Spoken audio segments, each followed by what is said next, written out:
up, good people? Welcome back to the Contractor Secrets podcast. I have a special guest. He came to the Drip Jobs headquarters. We got my guy, Aiden Smith, Paint Pro Coaching. Good friend. Aiden, how's it going, brother? Thanks for having me. Yeah, you already know. This place set up right here, top of state of the art. Yes, sir. So, you know how we do, man. So, man, I had a lot of questions for you. I think, for our listeners, you have kind of established yourself as, a leader in the space, somebody that I know is bringing good value to the painting industry. You lead your household, you lead others. You have your own podcast with our good friend Joel. You kind of entered into the industry, and, I'd like to hear a little bit about your story, man. What inspired you to want to help others? What qualifies you to coach and teach? And why are people gravitating to you as the estimating expert?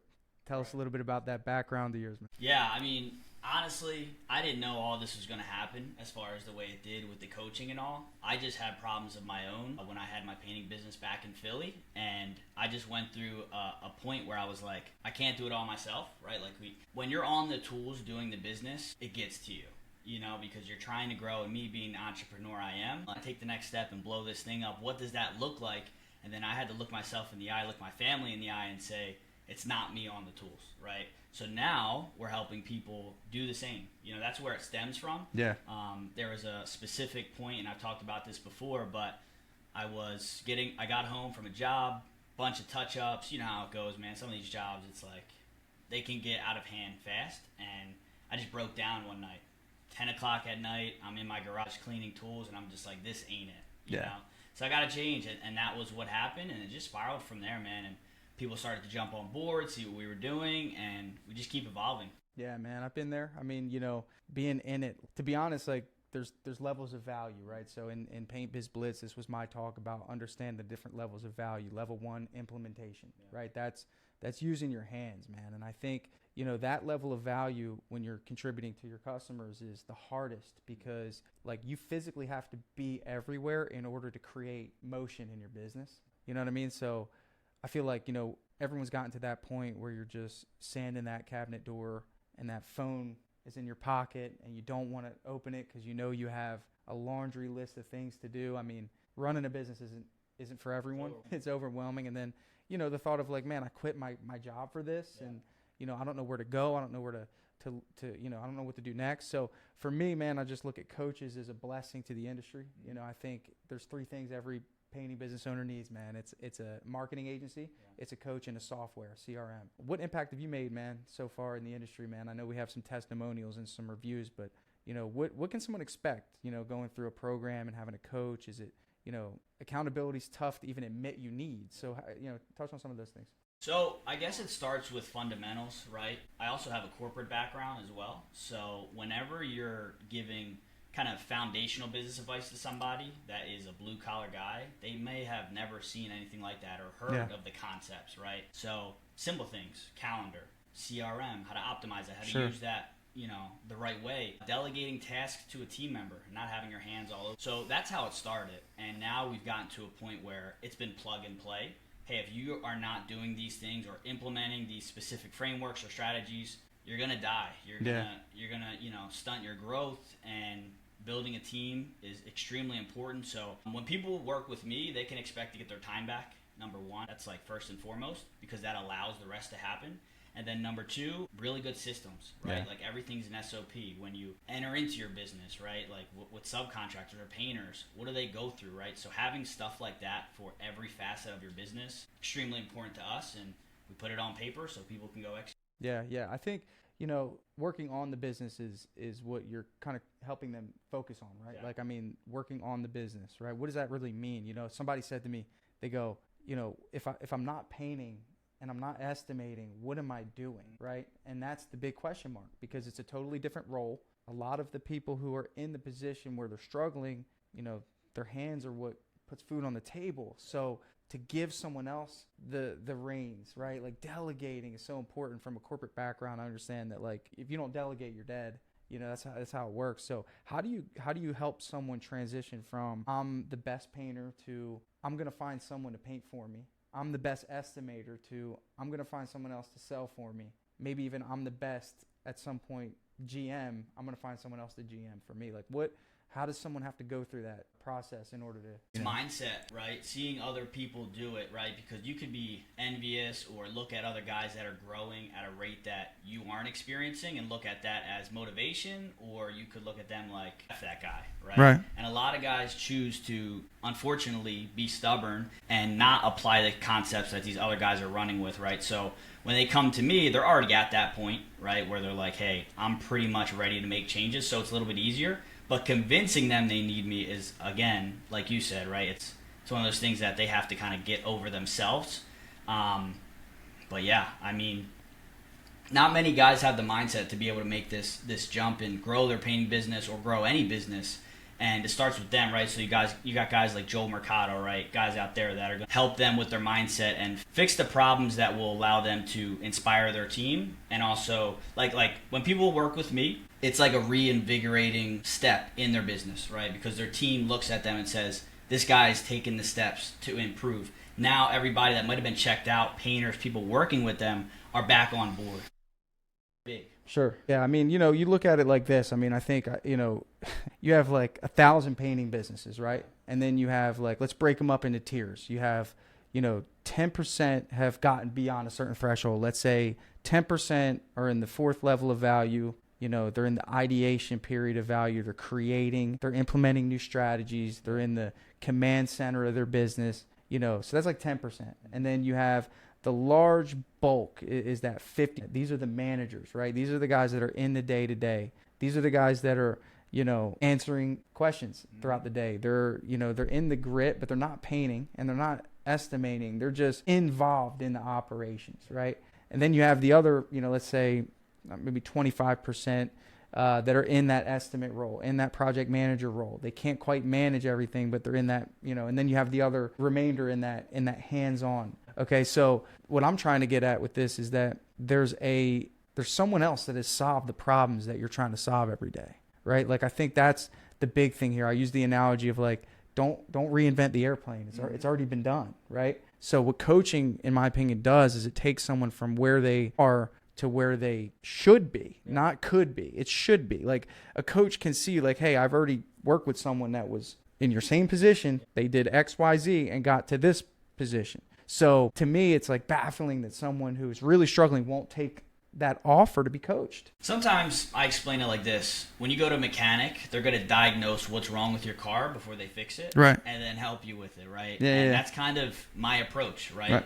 I get to the root of the problem and then say, okay, how can we reverse engineer a solution in order to have you come out of this with the ability to say, okay, I can move forward knowing that I am growing and I'm able to hit whatever goals I have, right? So the good thing is we've seen a ton of different problems and a lot of them have the same solutions. And then now when we write them down, make modules on them, coach on them weekly, that's the way they get out of those problems that they're having, right? And they're able to grow. In terms of systems, let's look at it like this. Okay, average painting business. How important is the estimating system? Because that's kind of what you're people go to you for. Is like the two main things from my perspective is VA and estimating. Like if you could just focus on those two things. Like explain the importance of production rate estimating. Obviously, like you're a partner with Drip Jobs. We love you there. We send people to you because I think the first thing is helping them understand why they need it. Like, I don't know if you could imagine, could you imagine for a second like a mechanic wondering why they need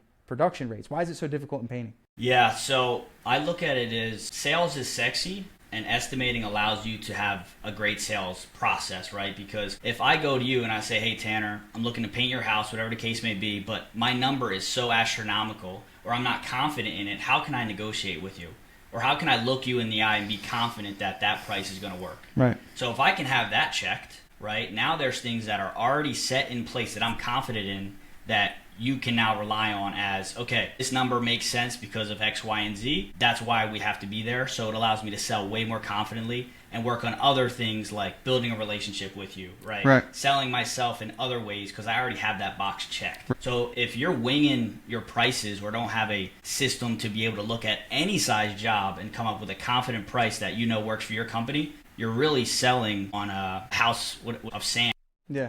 Yeah, you're building it on a foundation of sand. Yeah, and I think, for me, it's like what happens when, and I've had this situation happen, I own a painting business. So I've been in the position of, hey, Tanner, thanks for the estimate. I don't want to do the doors, right? That's the bit, for me, that's the scariest part, right? It's like, you spend all this time creating the perfect estimate and you're building it based off of square footage. You're building it off of like profit and what you want to make. And then you get thrown a curveball or, hey, Tanner, add the trim, or, hey, so that would be like going to an auto body shop and saying like, how much is it to fix my car? Right. And it's like, you give someone a price of $10K and then they say, well, like, I don't think I need. Break it down for me. So I understand what I'm paying for. And I think that's a very vulnerable position for business owners to be in. And I would say also this, you can't get someone to estimate for you unless you have this. Yeah, for sure.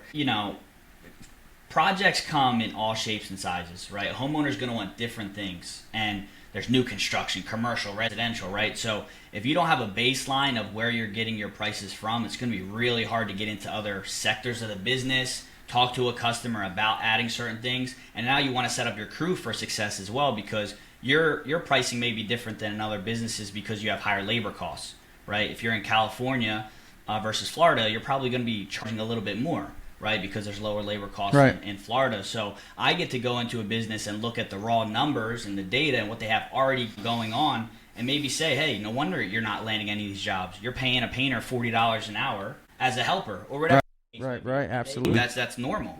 And I go through the whole process with them, and that's how it's all intertwined. Sure. And it helps to have somebody with perspective like a coach. Yeah. Like, another perspective is, would you, if you were to launch a smoothie shop, right? Like, one of the first things you do when you launch a smoothie shop is you build the menu. Yeah. And that menu doesn't have, like, it's like you have pricing. Like, people can't buy from a place that doesn't have pricing.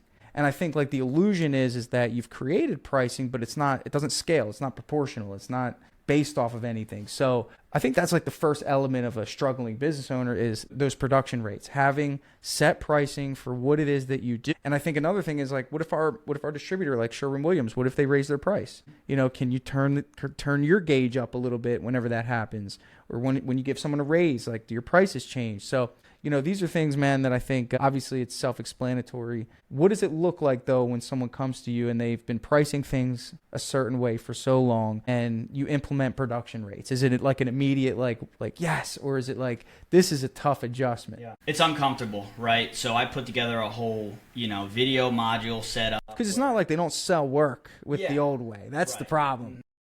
The problem is they're not able to remove themselves from that role, right? So speaking from experience, we just hired a sales rep, and within 2 weeks of going through, teaching them the software, right, and kind of giving them that, they're pretty much 80% ready to go out and bid any job. So now it's just maintenance, continuous improvement. But without that system, you have to teach somebody 15 years, 10 years, 20 years of your painting experience for them to handle certain situations. Yeah. That's not okay, right? Nah, it's you crazy. Can't remove yourself from that role, and you're trapped, you're stuck. Right. And then when you do put somebody in that position, you're like, can they do this?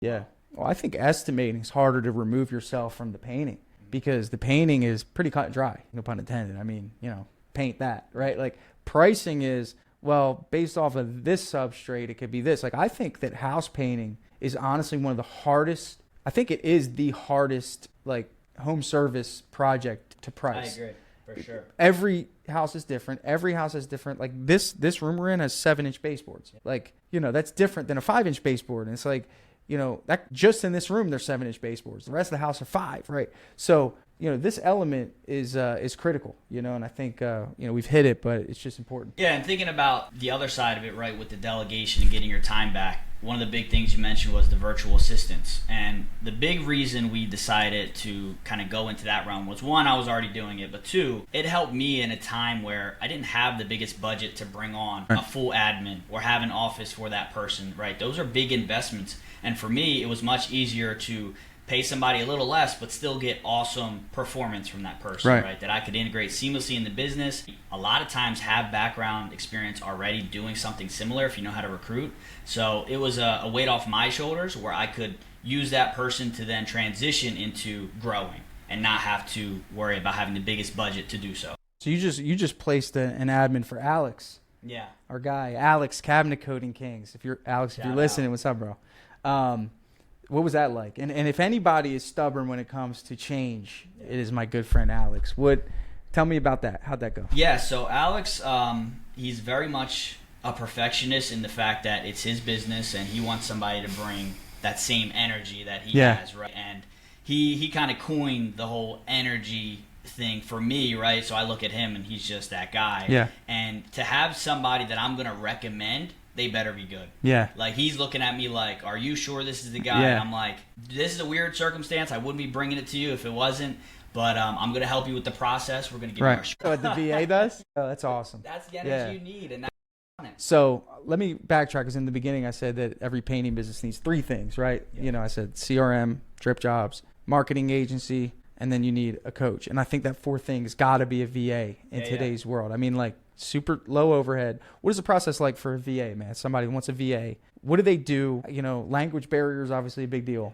I mean, there's now software now. I mean, you start doing some research on this. There's now some software now that'll actually, like, take their words and then, break it up and then have it be in an English accent. So it's insane. So tell me a little bit about, like, what that process is like. Yeah, so essentially a virtual assistant can help you with really any role in your business, but you want to make sure they're doing something productive, obviously. So one of the main roles we recruit for is appointment setting, because if somebody's especially on the tools, but if they're running sales appointments, managing projects all themselves, they need somebody that's going to get to the phone right away, speed to lead. Super important, right? And then once you defined, okay, here are the things that they're going to help me with: appointment setting, managing the CRM, going in and invoicing clients. Those are just off the top some of the things they can do. Now you have somebody that can do that at the fraction of a cost of somebody that you'd have to place in an office or have do that same role. And so you're going to go online, job boards. There's places like Upwork that have really fantastic VAs, and you can find one. And between, I'd say, like $7 to $12 an hour, get somebody really effective in that role. Yeah, game changer, right? So I think I run one of the leanest painting businesses out there. Probably not the leanest, but our model is pretty interesting, right? So 4 crews, full-time W-2s, everybody's W-2, 3 painters on each crew, 1 project supervisor. He's in charge of all the crews, all the people, all the hiring, all production, all customers. These are things I had to delegate, right? Like, I don't talk to customers anymore, which these are hard things that I had to grow through. Me being very conscientious of our reputation. Still got that 5, you know what I'm saying? Good job. That Mustang, right? The 5 is not easy, It's not a 4.9, right? It's a 5.0, and that's not me doing it, right? So the 5.0 is important. And honestly, man, like, got the estimator model. So no salesperson, right? By salesperson, I mean, we're not giving out commissions. Sure. So we can stay lean on the sales side, pay the guys more. There's a little more room to play with on the production side. You're not giving away 8 to 10% on every job, because we're able to fulfill production without a salesperson influencing the speed of those jobs being sold. It also speaks to your brand. And it speaks to the brand. Yeah. So we're leveraging a strong brand and not having to pay commissions, right? Yeah. So a strong brand saves you a lot of money so you need a lot of leads, but then again, so that's the model. 1 office admin in Indiana, $15 an hour. American, speaks fluent. That's the communication that I wanted on the phone. Then we have a VA in the Philippines who is taking the measurements and building out the estimates for me. No way. Yeah. Wow. That's awesome. So the estimator goes out, he measures everything. We count everything: doors, trim, chimneys, corbels, measures railings. Dude, we want to measure that entire house. We want to put on that show for the customer. So this is different than how I used to run it. It used to be me going out there, doing it on the spot, moving the needle, and then it turned into the estimator going out and then me plugging everything into production rates, because that's time, man. Like, plugging it in. We're working on speeding that up, but ultimately you do got to put in those numbers, those measurements. So then I'm like, how can I solve this problem? So I went on the Filipino VA board and put out kind of like, hey, I'm looking for someone to help me, build these estimates. And now she's cranking out the estimates, man. So, I look at how much time that was taking me. It wasn't even the time it was taking me. It was the thought of, I got 5 estimates I got to build today. This is a bottleneck, right? Yeah. And that's so cool that you mentioned that, because there's so many ways to build this business. So many different ways. Not everybody has to do it the same. And you found, here are the things that are effective in the business. Here are the things we got to work on. And you're plugging and playing. You're constantly optimizing. Constantly out. You need to go back to the drawing board and literally write it out, right? Like I know you have company structure somewhere, right? Where you need to look at how your business is operating, what inefficiencies are there, and how can we make that, number one, the most efficient it can be, but number two, not diminish the customer experience. Well, here's the scary part is that like somebody that's working in their business hasn't even been exposed to the problems that you would only discover if you're working on your business. You know what I'm saying? Like that was a problem that only someone that literally has boiled down their responsibilities to simply just building out estimates and sending them, right? That's all I did. Like that was my role up until probably, I think it was like May, right? That was my role. The only thing I had to do was look at the proposal and send it after putting in it, and it was adding up. And I'm like, you know what? Let me see if I can get someone to do this for me. And that's the same question I've been asking myself for years. Like, let me see if I can send someone to go greet customers at the door, give them a brochure, tell them about our company, build some rapport, fill up a questionnaire, and take measurements and pictures. I was doing that way too much. I'm like, my dollar value per hour is worth so much more than a 40% closing rate. That means that if I do 10 estimates, 6 of them aren't going to do anything. And then if you actually look at your on the spot closing rate, like the ones where you actually like close on the spot, that was maybe like 20% of the total closes. So I'm thinking like for 20% of the time, I'm driving 5,000 miles a month just to get a 20% chance to close someone on the spot. And those become the craziest customers because you're altering their whatever they thought their decision-making process was going to be. So then you deal with crazier people when you close on the spot. Now, I'm not saying you shouldn't do that. I'm just saying that like when you look at that decision, it's like, well, let me just send someone. Skip over the brand thing either, right? So you're able to have a machine now, right? Leads come in, people take the task of bringing them in through your entire funnel. Right. And then at the end, everybody gets paid, everybody's happy, company continues to move. Company moves. I wouldn't say though, like, you know, for me, like I'm big on like being realistic about painting business brand. I think people don't, if I go up to anyone right now, we can go to the grocery store and I can say, hey, name a painting business in Ocala. Nobody be able to do it. Nobody. I don't know. Like that, no one knows. So the brand only matters when the brand is it really matters, which is during that window of time. Drip jobs, automation. So there's like, you got to have those checkpoints in place to create that. What I more am alluding to is the fact that a lot of people are selling themselves rather than a company. So now it's even harder to get yourself out of these roles because you set the expectation with the client that you promise them, you feel like you need to be a part of the entire journey. And now when you're not, you have that anxiety. It's the anxiety, the visit. And I've been there, man. It's like they want a Tanner. You know, and when Tanner sells the job, it's almost like they get like the God mode, you know, like they have like this card in their pocket that they know Tanner. And that's dangerous in business. Like you should not be able to talk to me. Like there's a good reason why I'm not in the help desk in drip jobs. Cause like you feel like you just can skip the line and that's not necessarily a bad thing. It's just, it puts too much pressure on me and it hurts the brand and it undermines the people I put in charge. Right. So if I say, hey, Julio's in charge, you need to talk to Julio, you know, people don't like that. So I've eliminated the customer comms. No other businesses ran like that. Across the board. You're not talking to Jeff. You know, like even when you're going to like a solar business, they got sales reps out there, whoever you're calling, they got a help desk, all that kind of stuff. You need to look at that in your own painting business and create a hierarchy. Absolutely. Define your own role.